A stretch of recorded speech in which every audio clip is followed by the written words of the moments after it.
What's up, friends? Happy Friday, and more importantly, happy hour. Welcome into the Pack a Day podcast. I'm your host, Andy Herman. You can follow me on Twitter at Andy Herman NFL. Thank you so much for being here. Thank you to all the members. Thank you to everyone who's checking it out. Maybe you're checking it out for the first time. Just appreciate you guys being here, asking such great questions. And these are some of my favorite things that I get to do every week because obviously a lot of prep goes into it. I was just watching some Titans Jets film from last week, and you kind of go through everything, and then there are times where you just get to kind of come and have a fun Q&A. And it's just kind of fun to talk Packers and talk ball. So we're going to do exactly that. Again, appreciate you guys being here. Starting off with Jaden Burke, just became a new YouTube member, and Eric Curtis became a new YouTube member. Thank you guys so much for that. Really appreciate you guys signing up. Ton of content out there for members this week. Aaron Nagler preview, just posted 2 videos from Ross yesterday. Obviously got the members Q&A. You get access to early videos every week. So if you guys haven't checked out the memberships yet, make sure to do so. It is definitely the lifeblood of everything we do. And it's worth it just for the members Q&A because those end up pretty epic every single week as well. And John, thank you for being a year-long Pack-A-Day member. That is freaking awesome, my man. It seems crazy that we've had memberships for a year already. It feels like just yesterday, but appreciate you signing up and being a member through basically from the start of memberships up until now. So thank you so much for that.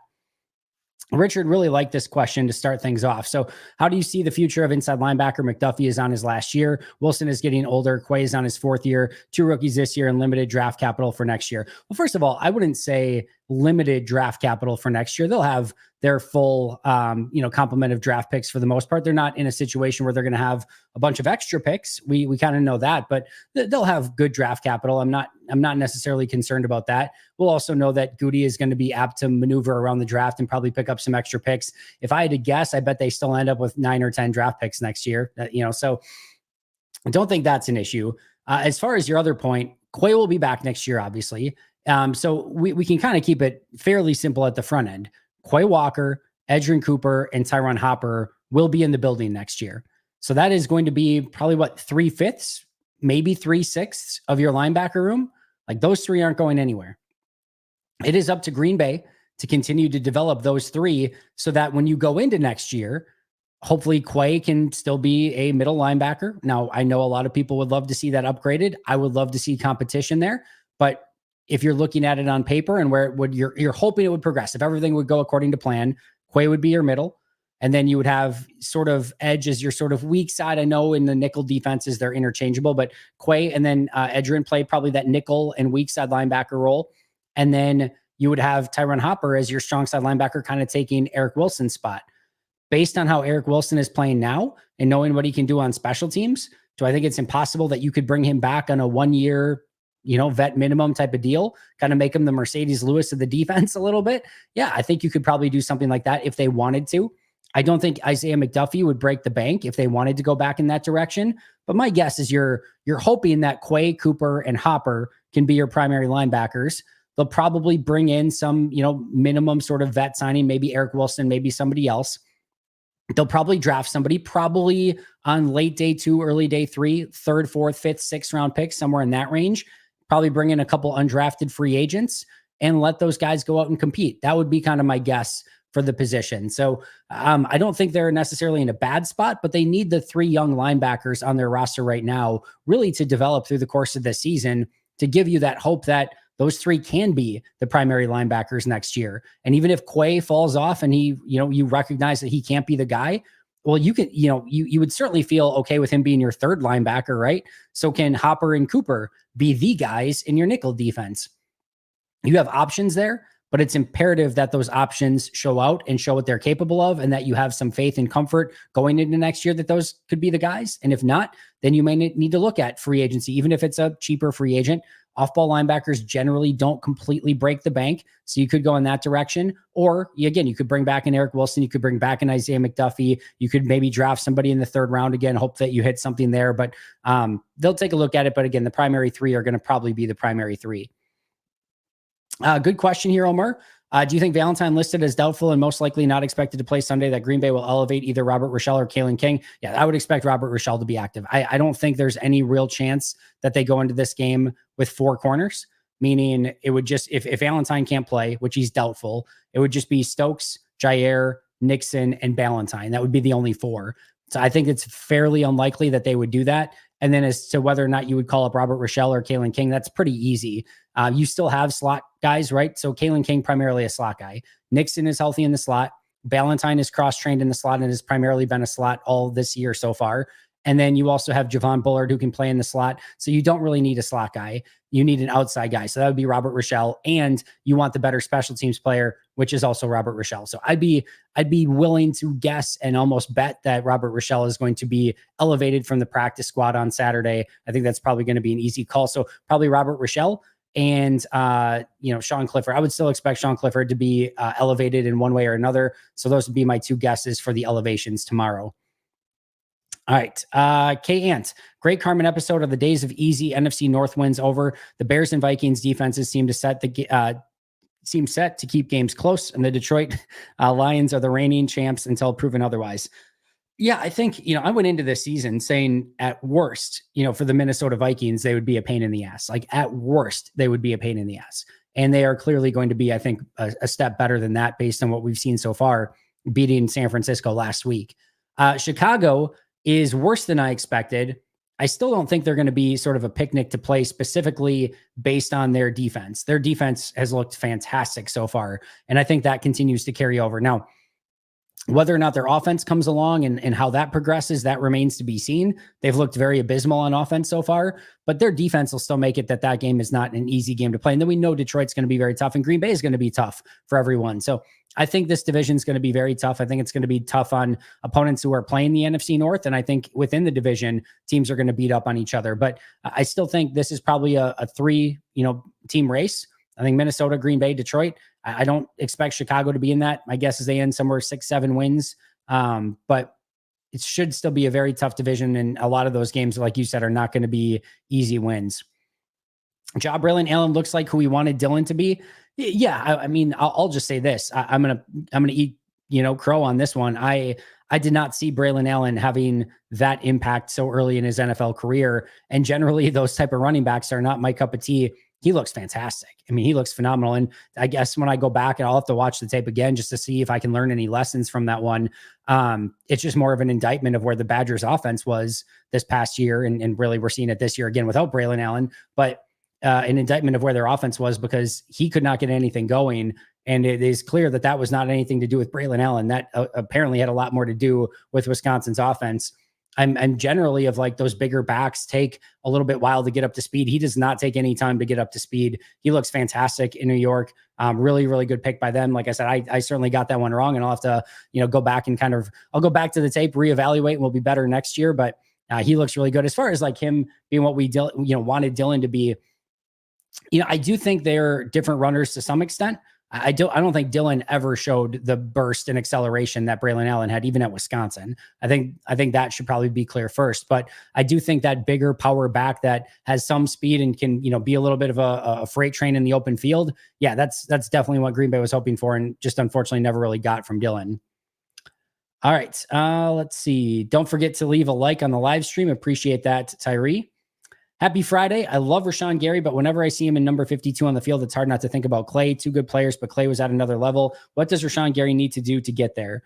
It's a great question. I think, first of all, anytime you're comparing to, in my opinion, one of the all-time great pass rushers in Packers history, those are tough asks. And I know he's a top, 12 pick in the draft, and obviously just got a big new contract, and there's a lot of hope and desire for Rashawn Gary to play at that level. That's a really, really tough level to attain to, that very few in the history of the NFL can get to that high-end level that Clay played at. I think Rashawn Gary is a very good player. I think if he wants to get to that level, it's just going to take a level of consistency, meaning impact plays week in and week out. Remember, it's just last year where I'm like, I think it was the Raiders game where I said something about Rashawn, where if he really wants to be considered in that upper echelon of players, he needs to make a bigger impact week in and week out, like we see from Max Crosby, TJ Watt, et cetera. And I got a bunch of blowback, and it still is like shocking to me to this day of like, why are we talking about Rashawn Gary in a negative light? I'm not. He's a really good player. I'm just saying if we want to see him be in that level of Watt and Crosby and, trying to think of the other ones, Nick Bosa, et cetera, Aiden Hutchinson now, like you have to go out. And you have to have those really big games. Like we saw Hutchinson last week be 4.5 sacks in a game. We haven't really seen that from Rashawn. And then you have to be doing it. Like you have to be unblockable every week, like Max Crosby is, like TJ Watt is, where you are specifically having to put a game plan in place to stop that dude. Like when you go against Pittsburgh, you are game planning all week to make sure that TJ Watt does not wreck you. Same thing with Max Crosby. Same thing with Micah Parsons, Nick Bosa, etc. With Rashawn, I don't think that that's the case. I don't think teams are, going in being like losing sleep over it. I think they are, aware of it, especially this week. I think Nicholas Petit-Frere is not a great matchup for Rashawn. I expect Rashawn to have a massive week this week.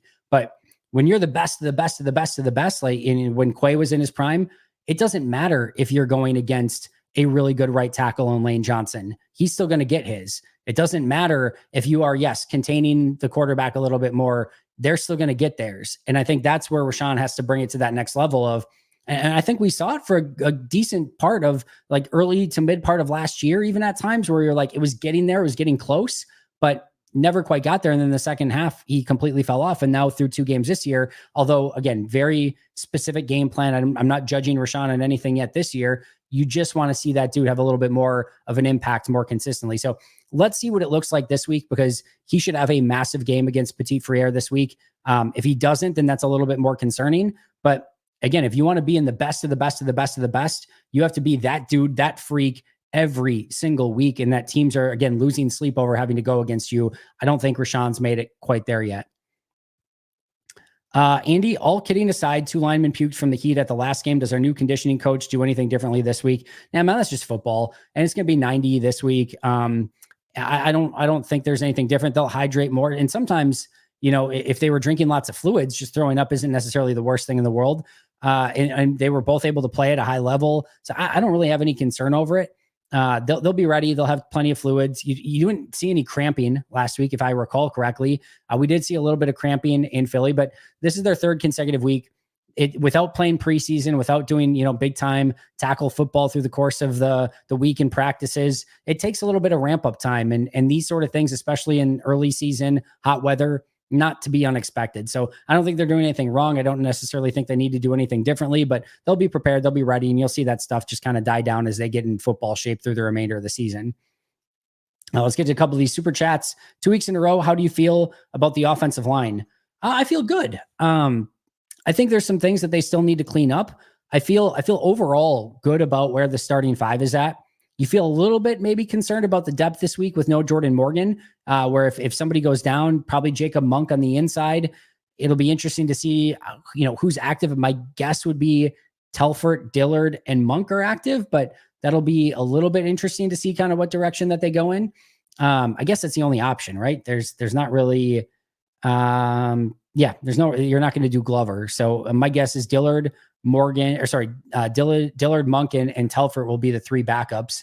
But outside of that, I feel like they're ahead of schedule. I feel like they blocked really, really well, especially in the first half last week. Pass pro's been good. We haven't seen a ton of pressures from the other team. And usually the offensive line gels and gets better as the course of the season goes along. So I think they're ahead of schedule. I'm optimistic, but we are seeing the depth take a little bit of a hit this week with Jordan Morgan out. Jason, thank you for the super chat. Do you think Van Ness has all pro potential? He was such a high draft pick, and I hope he doesn't turn out to be a bust. He shows flashes a lot, though. Man, I just want him to be a good, solid overall starter first, Jason. Let's take this one step at a time. Does he have that potential? Yeah, absolutely. There's a reason he was taken 12th overall, and if Green Bay didn't pick him, he would have went in the top 15. I guarantee it. He is a big, freaky, athletic dude who is, strong, fast, physical, has a motor that doesn't stop. Like, those are good traits to have at edge rusher. And I liked how LVN has played these last 2 weeks. I've said this before. He's my highest graded edge rusher for Green Bay on the season so far. He seems to have a little bit better awareness than he did a year ago. Remember, he's still relatively new. And just with snaps, he didn't play a ton in college, was a hockey player in high school. And so I think that's coming along. He needs to continue to develop a better pass rush plan, but we have seen a little bit of it, just in little bits and pieces. But again, I'm not concerned about all pro at this point. I mean, Rashawn Gary is not going to be an all pro, right? Like we are in a golden age of pass rush. I just named a bunch of them, right? In the NFC it's AFC, right? All pro is not AFC, NFC. So just first team all pro, second team all pro. There are 4 edge rushers. You've got Micah Parsons, you got TJ Watt, you got Max Crosby, Aiden Hutchinson, Nick Bosa. There's 5 right there. You're not cracking that list as Rashawn Gary. So let's get LVN up to like Preston Smith or Rashawn Gary-esque level first, and then we can kind of go from there. So do I expect LVN to be an all-pro in his career? No. Do I expect him to maybe be a Pro Bowler? Probably not.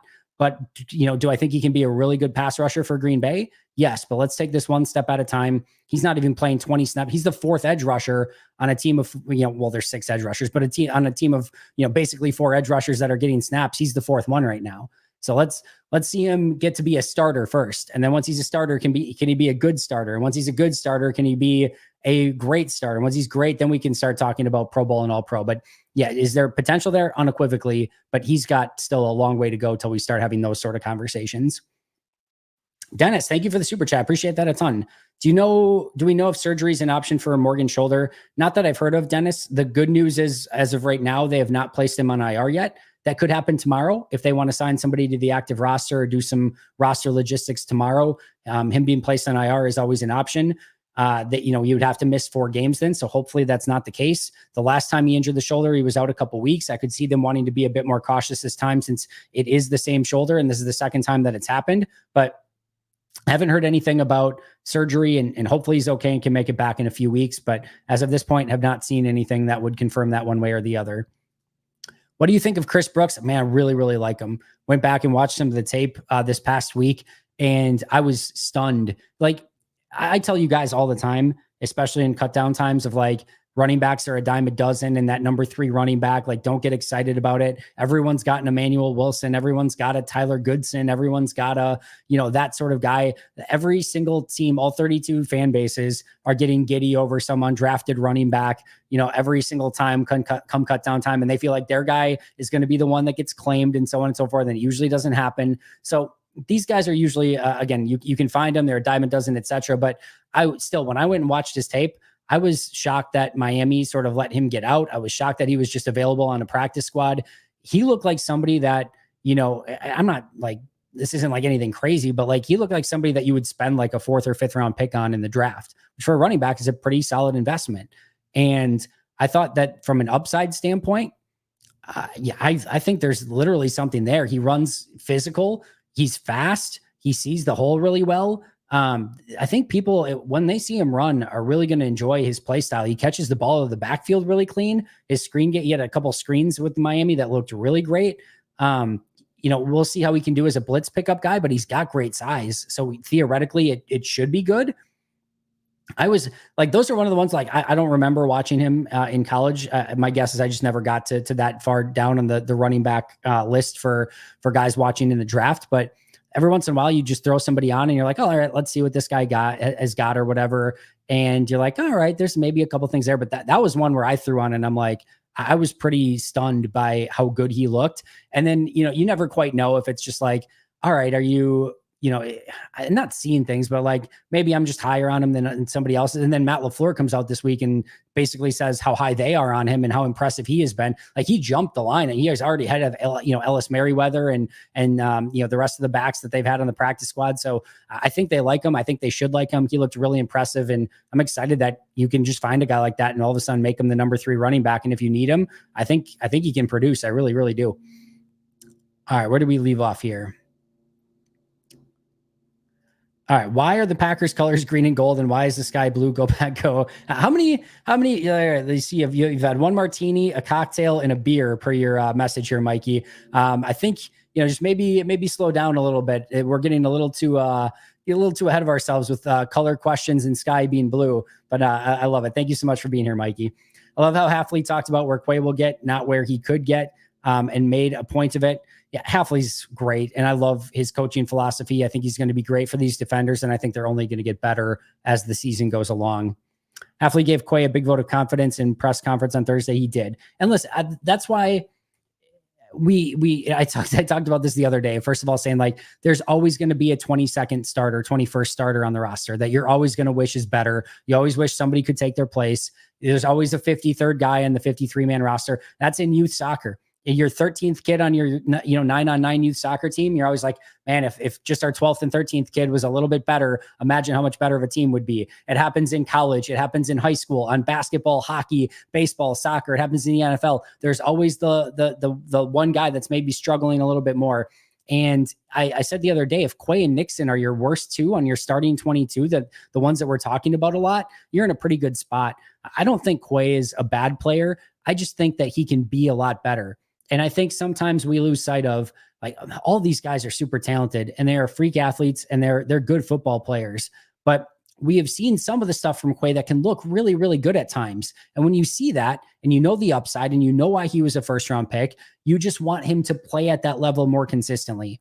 But do I think it's this unequivocal, cut the guy, get rid of him, he shouldn't be starting? Like, no, I don't think it's there yet. And I'm not saying it can't get there. If it continues to be meh, then you have to maybe make some changes or reevaluate things.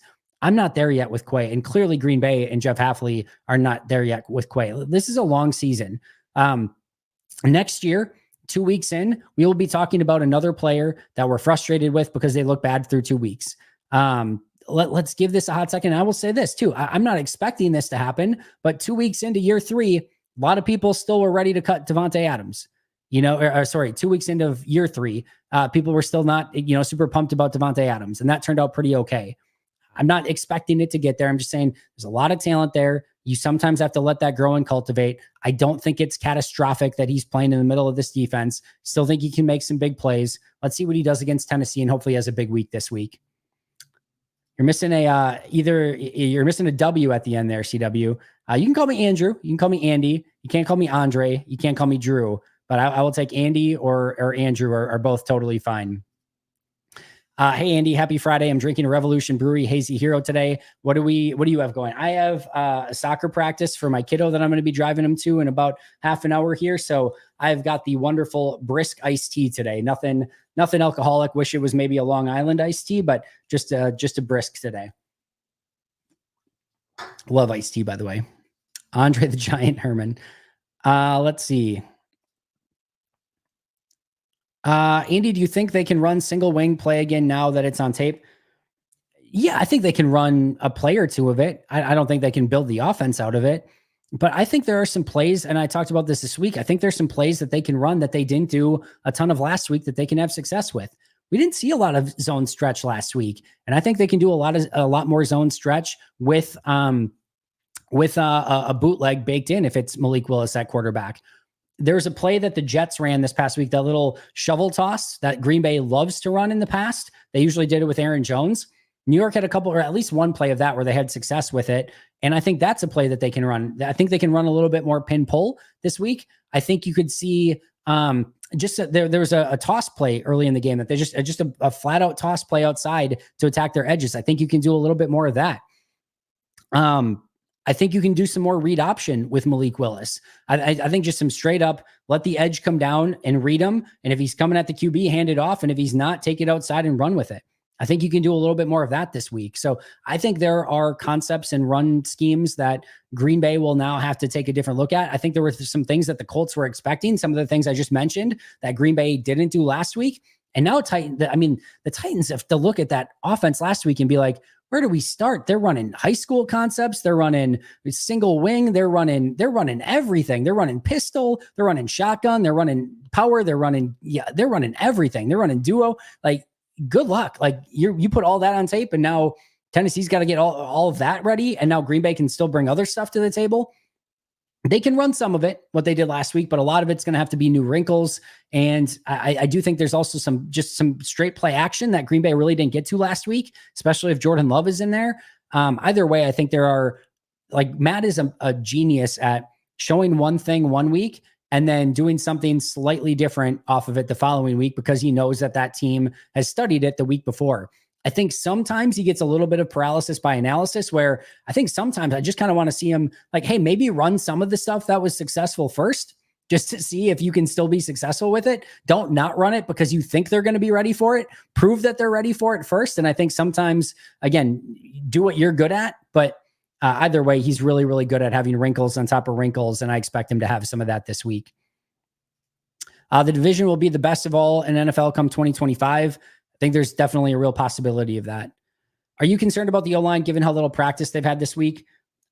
A little bit, honestly. And they had a grind of a game last week.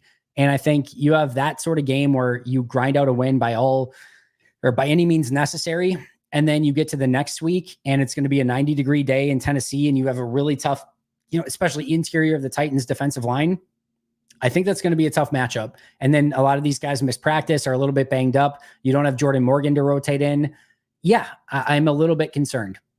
Do I think they can be up to it? Absolutely. But I think it's definitely worth monitoring, at least early in this game, just to see how this offensive line looks and how they play early in this game. And if they can move some of these Tennessee defenders a little bit, because they're going to need to get that running game going.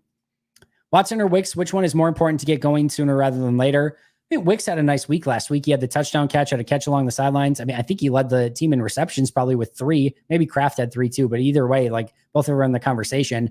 I'm not worried about any wide receiver conversation yet.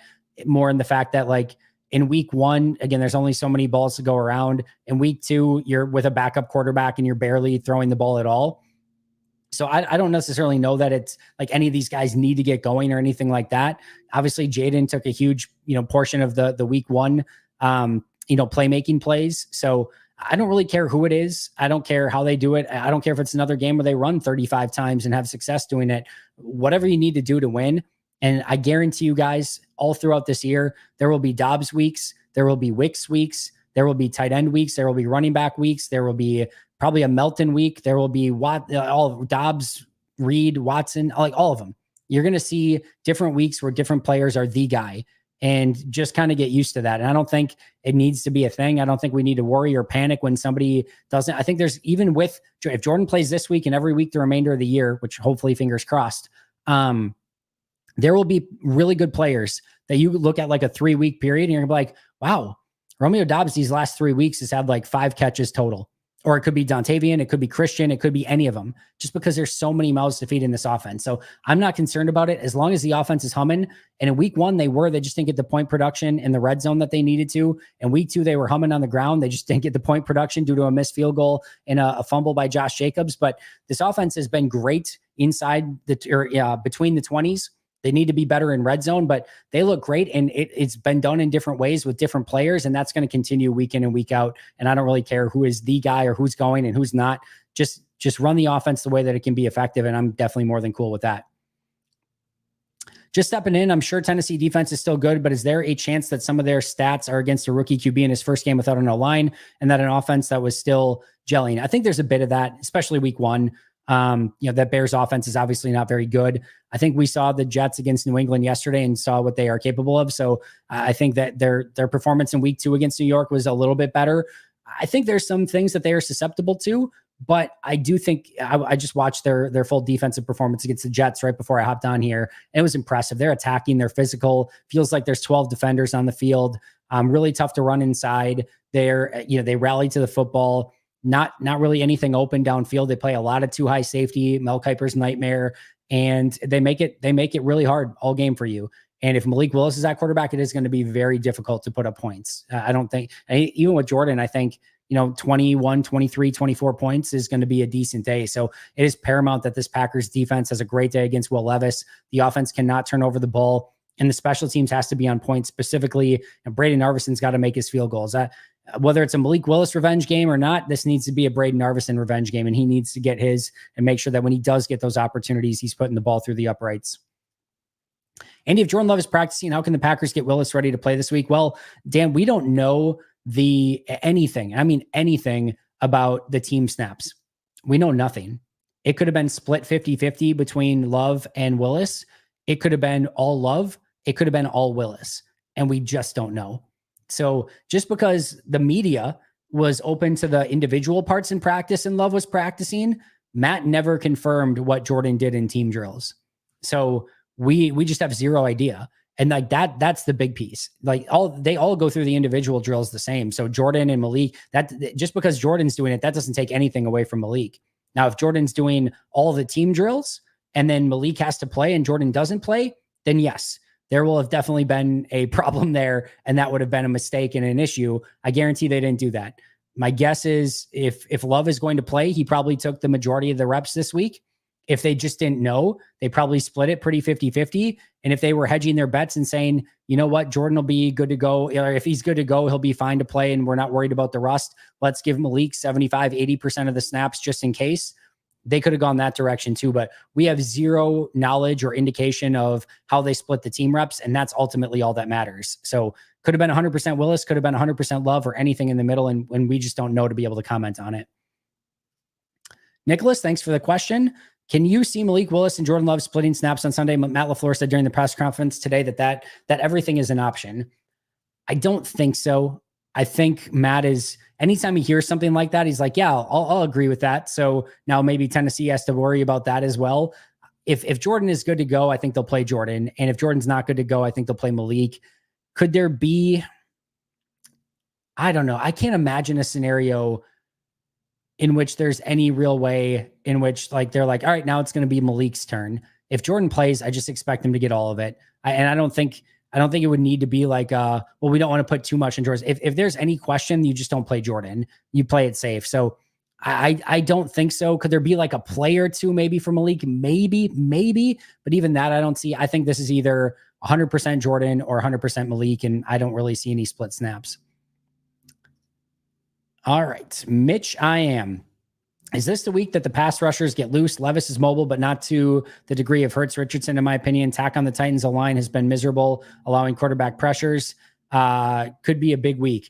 I'm with you, Mitch. I am. I think this is a really important week for the defensive line. I do think they have to have controlled chaos. I don't think they can just be chickens with their heads cut off and getting past the quarterback and allowing some of those open rushing lanes, because it's very similar to Tommy DeVito last year. Like, is DeVito Anthony Richardson? No. But if you allow him to get up in the open field and run, will he? Absolutely. And Levis is the same way. So you still have to be smart about it in some way. But man, Rashawn Gary versus Nicholas Petit-Frere is a massive mismatch, probably the biggest mismatch in this entire game. Green Bay has to find a way to take advantage of that. I kind of like Preston Smith, the wily vet, versus the rookie J.C. Latham. Is Latham a big, physical, imposing player? Yes, but can you usually maybe get a trick or two against some of those rookies when you're a wily vet? Yep, usually.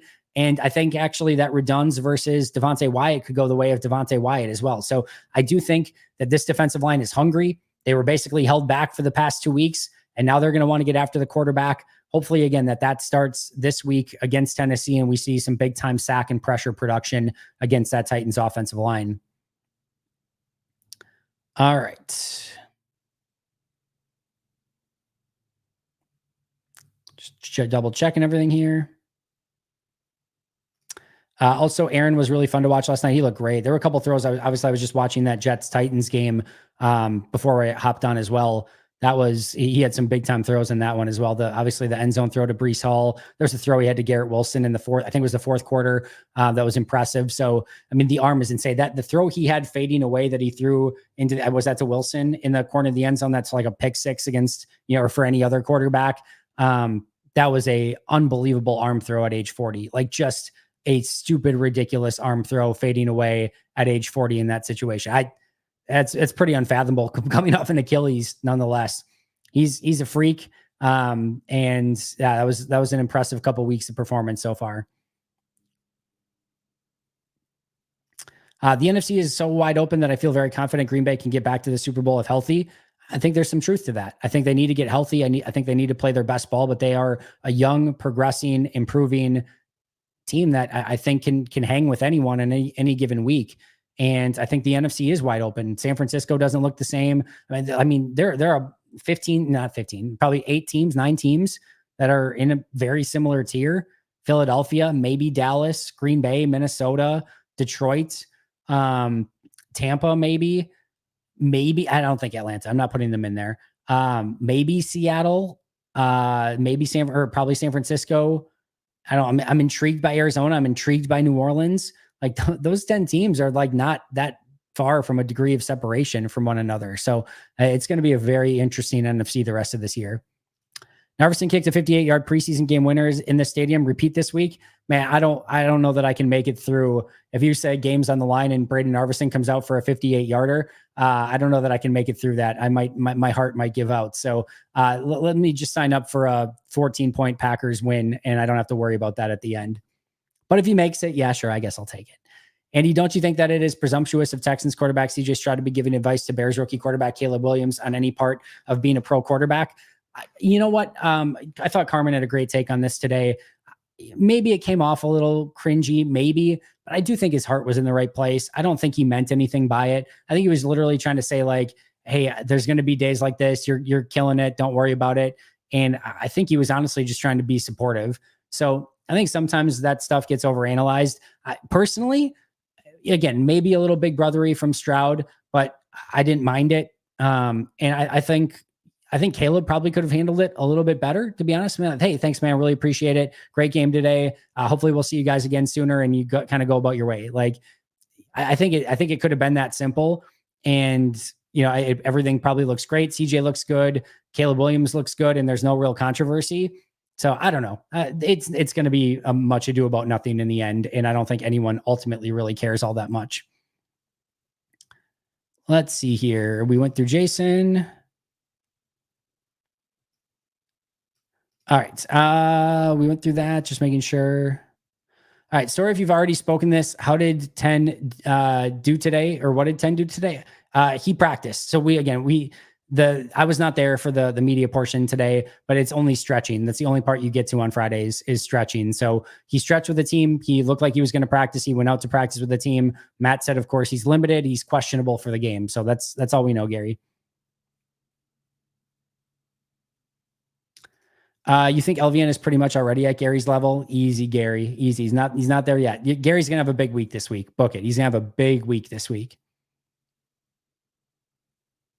Yeah. Good news today was Reed and Jenkins are set to go for Sunday. Agreed. That is great news for both of those guys, and they're gonna need them. What area of Bullard's games translates to the pro level the best? Speed and physicality. He is fast. He plays fast. He plays instinctual, and he is a hard hitter, and he brings an intensity and physicality to the game that Green Bay needs on this team. He's going to be a really big player, and there are going to be some over aggressive plays. I don't know if you guys remember, but Matt will say this from time to time of like, there are going to be mistakes. I want if you're making a mistake, I want you to make it fast and aggressive. He's like, I don't want you double guessing, second guessing, and be worried about and like playing off and cautious. And that's why you make a mistake. If you come up and you're playing attacking physical football and you're trying to make a play and you make a mistake because of that, I can live with that. I can understand. And that's what it's going to be with Javon. And in to some cases, when you're the last line of defense, which he's not always going to be, but when you're the last line of defense, you do need to play a little bit more cautious to make sure that somebody's not getting by you. But when he makes a mistake, he does it at 100 miles an hour. And that's what I want to see. And because most of the time it pays off for him. He is playing his brand of football. He is fearless.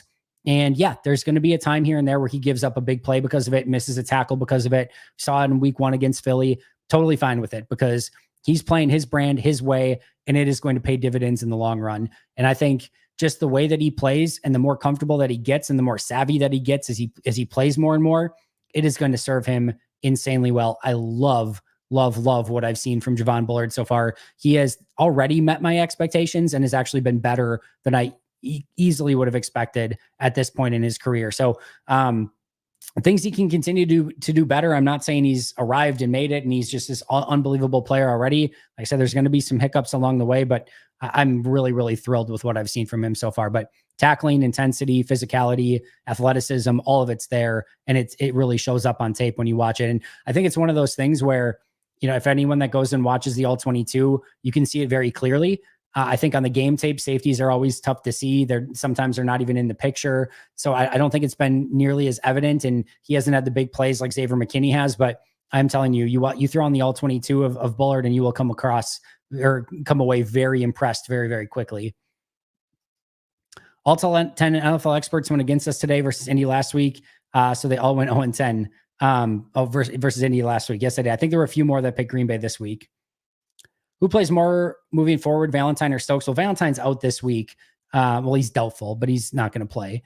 So this will be a huge week for Eric Stokes to go out and show himself. And hopefully Valentine can come back and be back in the conversation. But Valentine needs to stay healthy first, which is what Stokes has had the issue of in his career.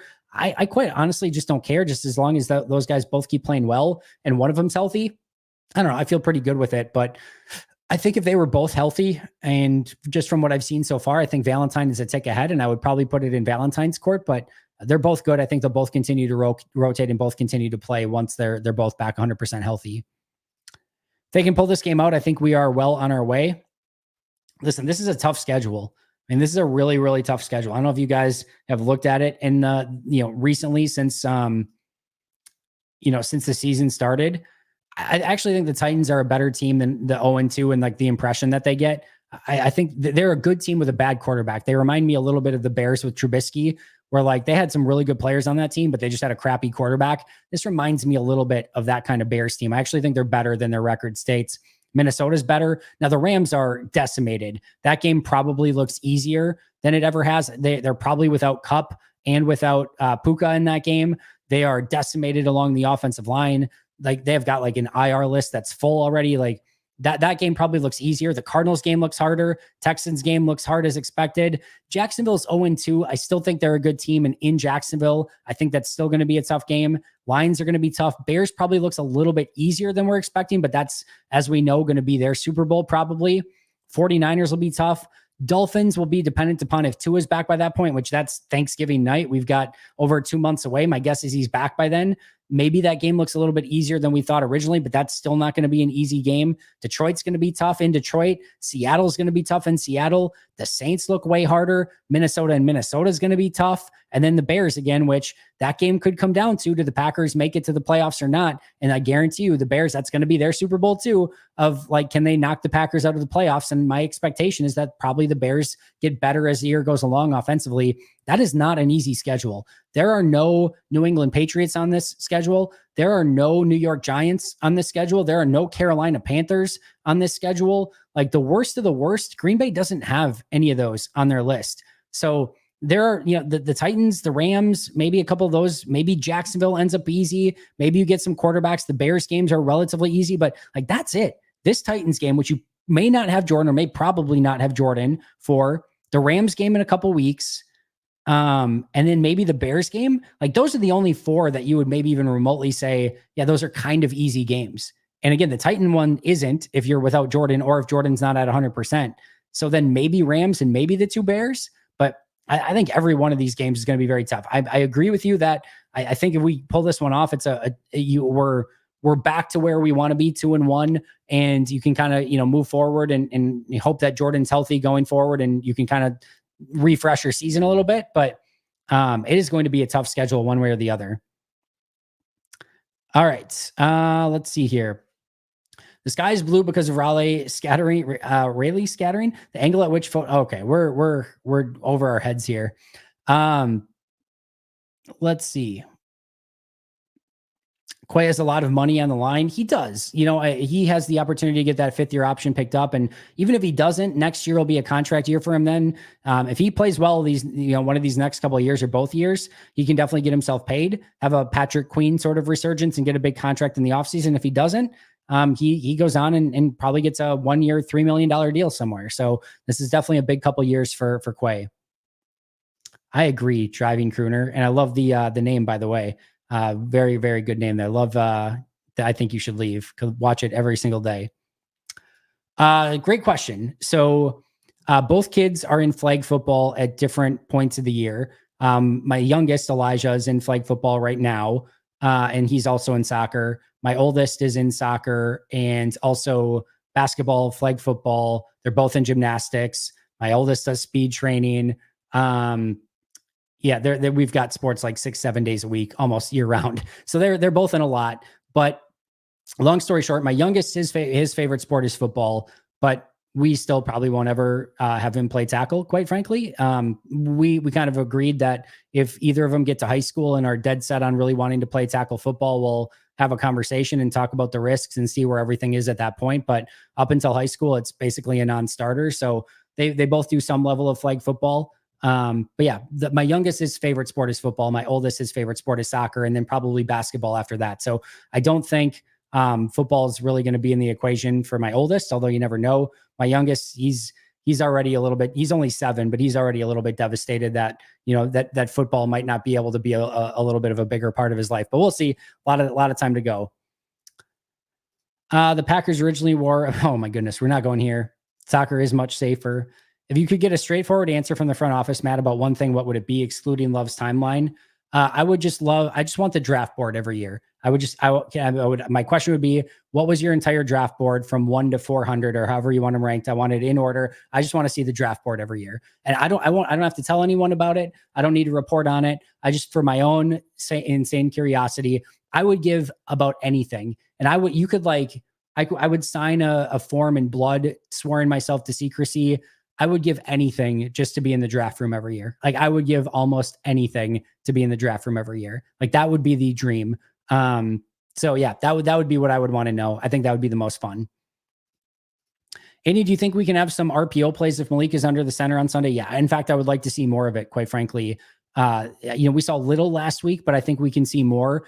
And I would frankly like to see more. Thoughts on the A-Rod and Salah exchange? I think it's a bit overblown. Yeah, it sounded like he was just, Aaron was messing with him, which he is apt to do from time to time. I think he said something like 2-score lead. So if he talked about it in the presser, if you haven't listened to it yet, go listen to it. But it sounds like it was much ado about nothing.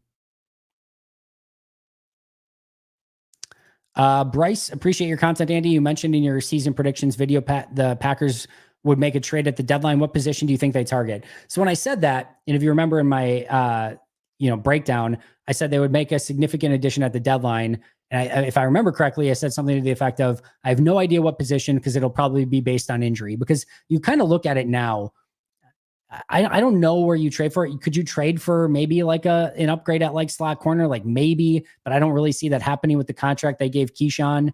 So I think it's dependent really upon where their health is at the deadline. Like I could see a situation where if maybe Lloyd doesn't get back and all of a sudden Jacobs were to have an injury, do I think they could maybe trade for a running back at the deadline? Yeah, absolutely. I don't see wide receiver. Hopefully Jordan's just good. So I don't see quarterback. I don't see tight end. Kraft and Musgrave, especially Kraft, is coming along great there. Offensive linemen are near impossible to find.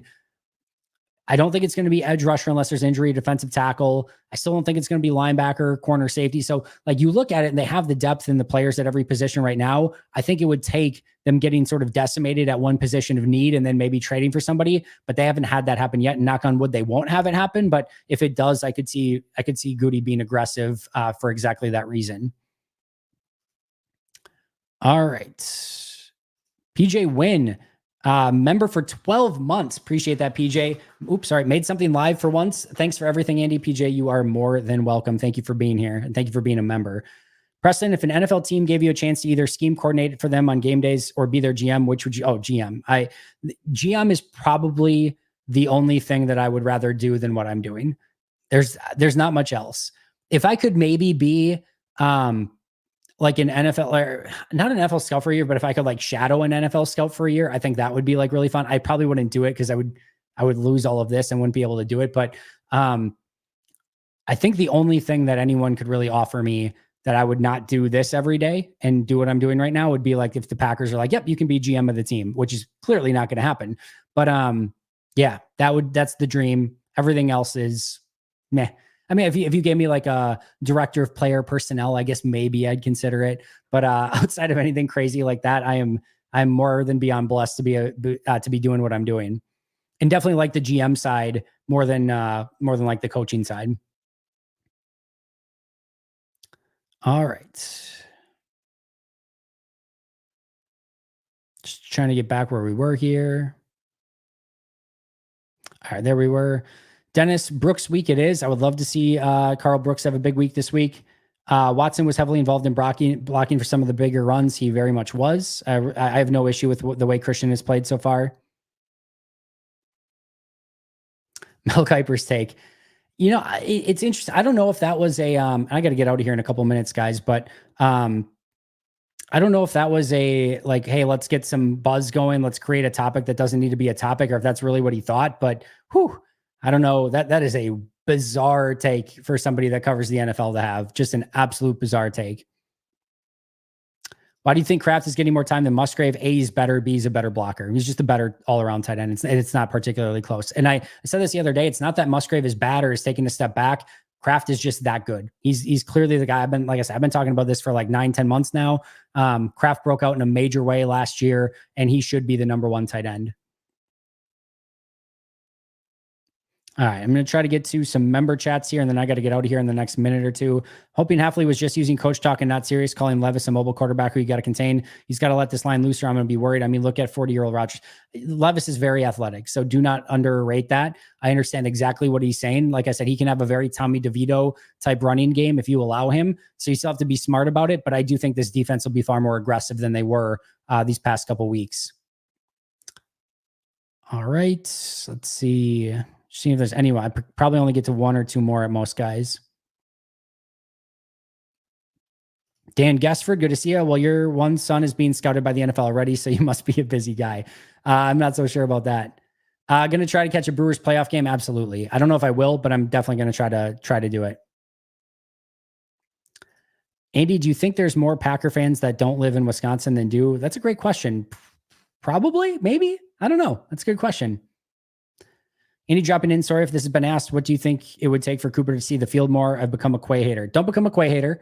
I think Cooper will naturally start getting more and more snaps. So I think that's going to happen. They've said they've wanted it to happen. I look for maybe 15 to 18 this week, and then hopefully 20 sooner rather than later. But he just has to go out when he gets his opportunities, make sure he's aligned correctly, and go out and make plays. And if he does that, he'll continue to get more and more snaps. No locks for any bets this week. Hey, coming in at the end, stupid job. My apologies. You can always go back and rewatch, though, Master Bojangles. Got to go pack, go. And then we'll end with Ben. Spofford pointed out that Levis might be more open to running to take better care of the ball. Yeah, I could absolutely see that. All right, guys, I got to get the kid to soccer. I appreciate you guys a ton. Thank you for attending Happy Hour. You're the absolute best. My goal is to do pregame show and postgame show live this week. So pregame before the game, postgame, of course, after the game. I guess that's how it works. Probably really didn't need to define that, but I will see you guys then. New episode for you guys tomorrow. Just posted a Camille episode at 2 p.m. today. So if you haven't checked that out, make sure to do so. 2 bonus Ross Uglum episodes out there. Me and Aaron Nagler did a bonus episode this week. So for members, of course, make sure to check those out. I will see you all very soon. But until next time, and as always, go Pack Go.